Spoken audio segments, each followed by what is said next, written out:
반갑습니다. 원빈입니다. 붓다의 마음을 세상에 전하다. 붓다스쿨 촉독 시간입니다. 오늘은 동기부여 컨텐츠 9번째로 읽도록 하겠습니다. 왜 치열하게 정진해야 하는가? 챔피언의 마인드 함께 공유하겠습니다. 본문 읽겠습니다. 굳건하게 자신을 믿어라. 다음의 세 가지 믿음이 있느냐에 따라 성공의 성패가 갈린다. 자신의 움직임에 관한 믿음, 자신에 대한 믿음, 미래에 관한 믿음. 그러나 스스로를 올가매든 믿음은 극복하기 가장 어려운 장애물이 되기도 한다. 나는 이 도전에 맞설 준비가 되어 있어. 나에게 한계는 없어. 처럼 긍정적인 자기 대화가 필요하다. 스스로를 갉아먹는 생각이 들 때마다 계속 훈련하면 이 기술을 익힐 수 있어.처럼 긍정적인 기대감을 북돋는 연습을 하자. 건설적인 비판에서 배우는 자세 또한 필요하다. 비판을 받아들일 줄 아는 이들은 남들이 부정적인 의견을 낼 때에도 자신에 대한 믿음이 흔들리지 않는다. 1980년 레이크 플래시드 동계올림픽에서 남자 아이스하키 부문 금메달을 가져간 미국 팀의 골키퍼 짐 크레이그는 경기하는 내내 자신을 강하게 믿었다. 금메달 전략이라는 책에서 그는 자신에 대해 의심하지 않으려는 결심이 얼마나 중요한지 설명한다.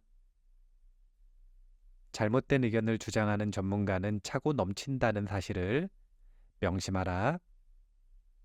당신의 능력을 의심하거나 냉소하는 사람을 옆에 두고 싶다면 금세 그런 사람을 찾을 수 있다. 자신을 믿어라. 설사 이 세상에 당신을 믿는 사람이 당신 한 명뿐이더라도. 덧붙이겠습니다. 일단 굳건하게 자신을 믿는 것 매우 중요합니다. 무작정 믿을 수는 없죠. 근거가 있으니까 믿는 겁니다. 특히 치열하게 정진했다면, 충분히 실력을 쌓았다면, 기본기가 탄탄하게 시간을 투자했다면 자신의 시간과 땀을 믿어야 합니다. 근거를 충분히 만들었다면 이제는 결심해야 할 때입니다.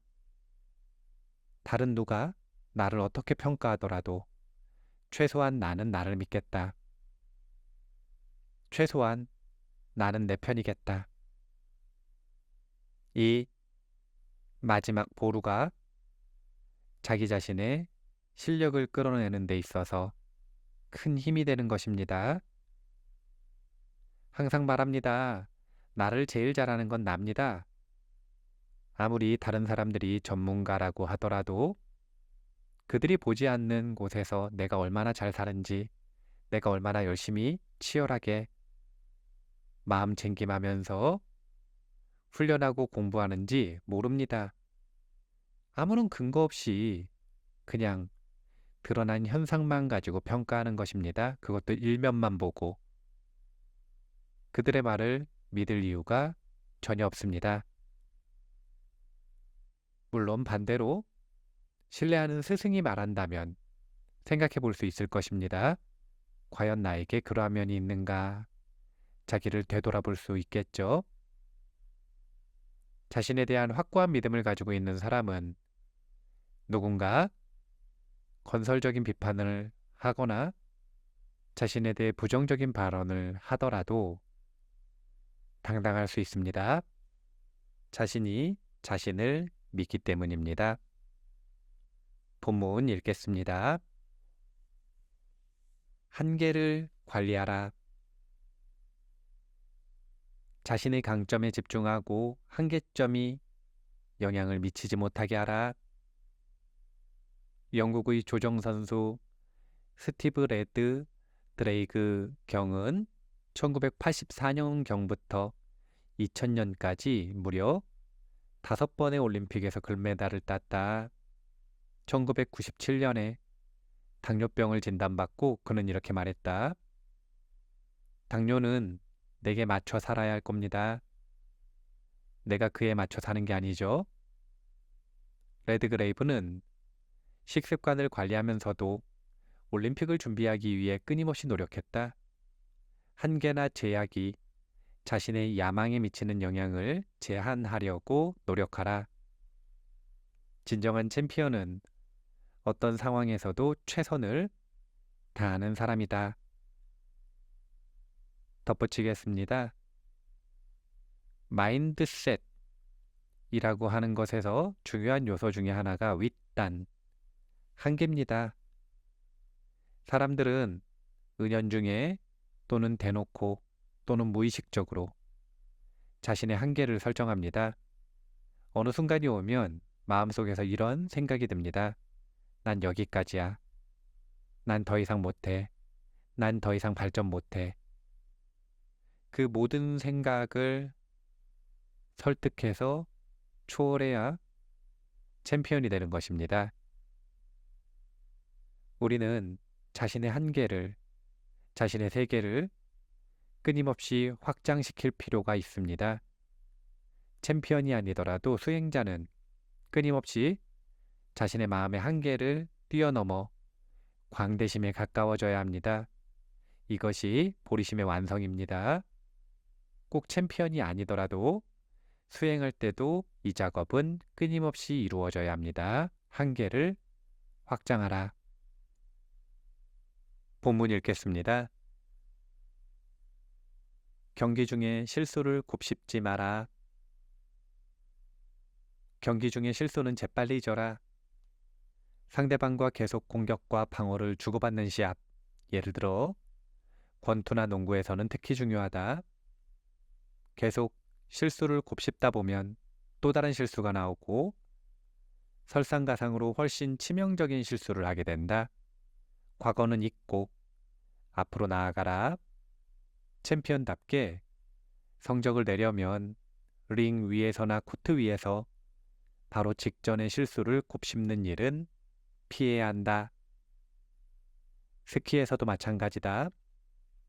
알파인 스키 선수 린지 보는 2010년 밴쿠버 동계올림픽 알파인 스키 여자 활광 종목에서 금메달을 따냈다. 그녀의 충고를 들어보자. 넘어지면 곧바로 일어나죠. 계속 경기를 하고 스스로를 앞으로 밀어버리는 거예요. 실수는 경기가 끝난 다음 받아들이자. 덧붙이겠습니다. 우리는 실수를 하고 나면 그 실수가 지금 이 순간의 경험에 영향을 미치기 시작을 합니다. 노이즈가 생기는 거죠. 끊임없는 잡음이 쌓입니다. 그러다가 스스로를 의심하게 됩니다. 실수를 지금으로 가지고 오면 안 됩니다. 과거에 사로잡히지 마시고 지금 이 순간에는 지금 해야 하는 일에 전념해야 합니다. 그것이 실수를 피하고 실수를 만회하는 길입니다. 실수는 아무리 곱씹어봐야 아무 소용이 없습니다. 왜냐면 과거니까요. 실수를 만회하고 실력을 발휘하기 위해서는 지금 해야 할 일에 집중하라. 자신이 실수에 사로잡힌다면 스스로에게 충고하세요. 지금 내가 무엇에 중심을 둬야 하는가? 사티의 중심점을 명확하게 되새기는 것만으로도 실수에서 벗어나는 데 있어서 도움이 됩니다. 본문 읽겠습니다. 실수는 위대한 스승이다. 설명이 필요 없는 농구 선수 마이클 조던은 역사상 가장 뛰어난 업적을 이룬 운동선수다. 그럼에도 조던은 자신이 실패했기 때문에 성공할 수 있었다고 여러 번 강조했다. 농구를 하면서 9,000개 이상의 슛을 실패했어요. 300번의 경기에서 패배했죠. 게임의 승패를 결정하는 슛은 무려 26번 실패했고요. 끊임없이 실패하고 망치고 패배했어요. 그래서 성공할 수 있었죠. 스포츠 세계, 더 나아가 인생에서는 실수나 망쳐버리는 일이 자주 일어난다는 사실을 받아들이자 마지막에 성공하기 전까지는 끊임없이 실패할 테고 끊임없이 다시 일어나 기회를 잡아야 한다. 실수로 인해 배우고 이를 바탕으로 움직인다면 위대한 스승이 될 수 있다. 관역, 한복판을 뚫는 화살은 100번의 실패에서 나온다라는 불교 격언을 명심하라. 본문 읽겠습니다. 실수하고 싶지 않고 실패하고 싶지 않고 완벽하게 하고 싶은 사람들이 아무것도 이루지 못하는 이유가 바로 이것 때문입니다. 정진은 실수를 하든 성공을 하든 하는 것입니다. 반복하는 것입니다. 지속하는 것입니다. 그 속에서 실수를 할지 성공을 할지는 그때그때 달라지는 것입니다. 그럼에도 불구하고 해야 실력이 늘고 습관이 되고 그리고 성과를 낼 수 있습니다. 실수가 두렵다고 아무것도 하지 못한다면 우리는 그것을 보고 게으름에 빠졌다 라고 말하는 것입니다. 자신이 게으름에 빠진 것조차 알아차리지 못한 채 게으름에 빠져서 제자리 걸음을 하는 것입니다. 치열하게 정진해야 합니다. 그리고 그 치열한 정진 속에서는 끊임없는 실패가 있다. 이것을 기억하시고 마음을 가다듬고 그럼에도 불구하고 지금 해야 할 것에 몰입하는 연습. 이런 태도로 정진을 하신다면 정진력도 좋아지고 원하는 성과를 얻으실 수 있을 것입니다. 수행자로서 발전할 수 있습니다. 오늘 동기부여 콘텐츠 마무리하겠습니다. 붓다의 마음을 세상에 전하다. 붓다스쿨 촉독 시간이었습니다. 감사합니다.